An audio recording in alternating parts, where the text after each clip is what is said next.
Merci, Monsieur le Président. J'ai l'honneur de vous présenter la candidature de Christophe Ferrari. Je connais Christophe depuis 25 ans. Je ne dirais pas que c'est un ami de 30 ans, parce que ça porterait à confusion. Et je crois que nous n'en avons pas besoin de confusion aujourd'hui. Nous avons besoin de clarté. Je vais essayer donc d'éclairer les raisons de cette candidature. Christophe est un homme de ce territoire. Il est né ici, dans un milieu modeste. C'est un alpin qui a gravi les échelons sociaux jusqu'à devenir un professeur d'université en chimie de l'environnement et du climat, et jusqu'à devenir le maire de sa commune, Pont-de-Claix, en 2008.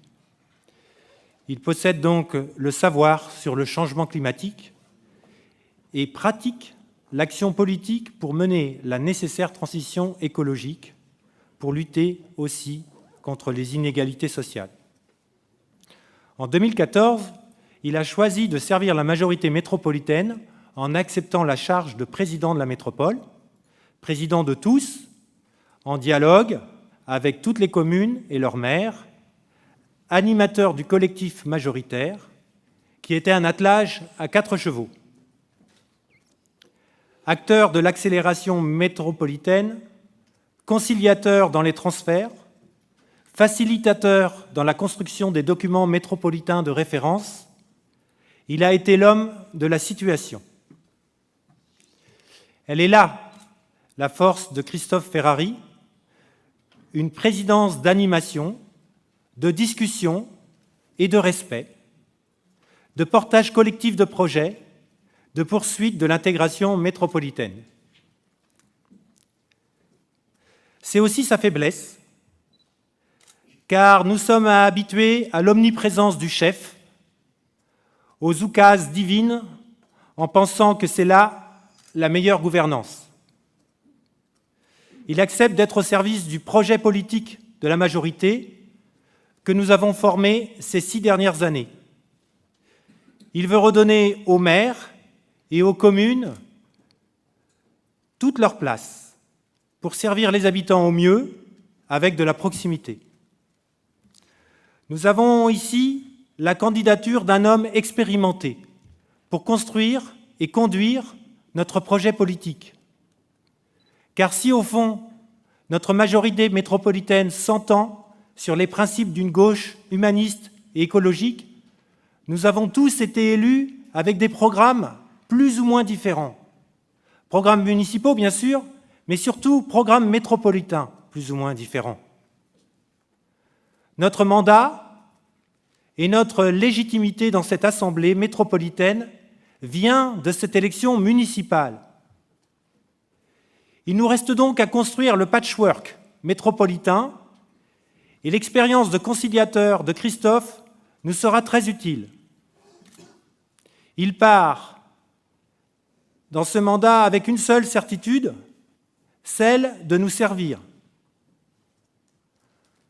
Pour moi, l'enjeu de cette élection métropolitaine est avant tout un enjeu de gouvernance. Comment, élu maire depuis moins de 2 semaines, pourrais-je remettre en cause les propositions métropolitaines programmatiques sur lesquelles j'ai été élu dans ma commune à Mélan? Ce que je veux aujourd'hui, c'est mettre en place une gouvernance d'écoute, de dialogue, de proximité, efficiente et représentative de la majorité métropolitaine dans laquelle je m'inscris pleinement.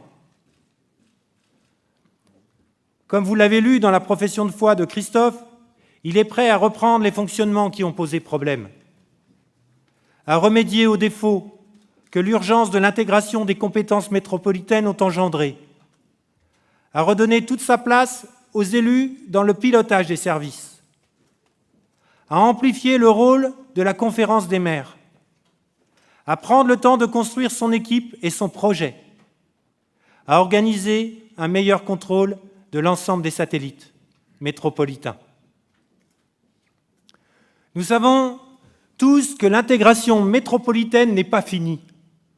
Des dossiers, principalement grenoblois, restent en suspens, avec les conséquences financières que nous connaissons.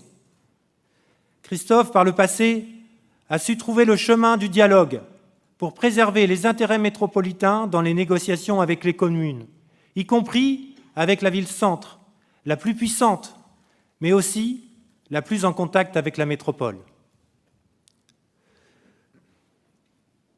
Nous avons besoin d'un président à bonne distance pour discuter la finalisation de l'intégration de la presqu'île, par exemple, de la compagnie de chauffage, des outils d'aménagement, de logement, de tourisme, du sport et de la culture métropolitaine.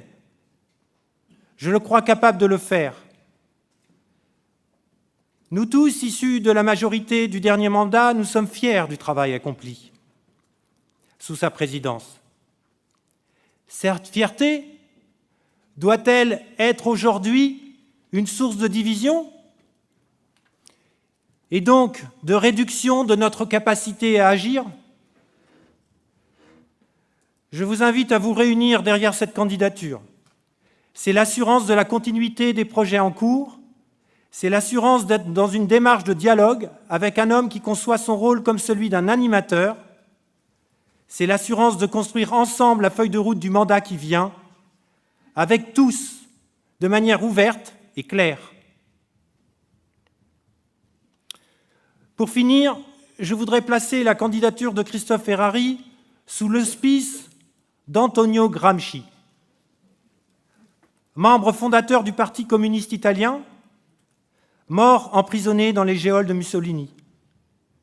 Cet homme, Gramsci, donnait les 3 vertus nécessaires à tout homme qui s'engage en politique: la sensibilité, l'intelligence et l'imagination. La sensibilité pour percevoir les souffrances, l'intelligence pour les analyser et l'imagination pour inventer des solutions. Il va sans dire que notre nouveau groupe, ACT, Arc des communes en transition écologique et sociale, se place pleinement dans la majorité métropolitaine de gauche et écologique au sens large, et que notre groupe votera pour Christophe Ferrari. Merci.